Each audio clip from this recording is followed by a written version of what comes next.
বল এবার কি বক্তব্য আছে বল, কি বলছিলিস? আমার নাম মোদি দারুন্ডে। আর মায়ের নাম কি? স্বামীর নাম নিভা। আর বাবার নাম কি? বাবার নাম ভাস্কর। ভাস্করের পর কি আছে? আর তোকে দাদু কি বলে? দাদু নাম বলে ডাকে। কি বলে ডাকে? দাদু কি বলে? সরে যাও দিকে। হ্যাঁ, আর কি বলে? দিদা করে। আর মা কি বলে রান্নাঘরে ঢুকলে? সরে যেতে বলে।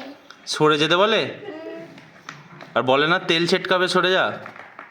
এদিকে তাকাবি তো, দাঁড়াও। এদিকে তাকা। আর আর ঠাম্মি কালুকে কি করে ডাকে? কালুকে পুতু বলে ডাকে। কি বলে, কিরম করে ডাকে? ওই রাজু খা। কি খাবে? পুতু খাবে। বলবি তো ভালো করে, এদিকে তাকা, ক্যামেরা হচ্ছে তো। খাবে খাবে দাবে তরকারি হবে। আচ্ছা আর? চাটনি দিয়ে আচ্ছা ভেজে খেতে হবে। আচ্ছা।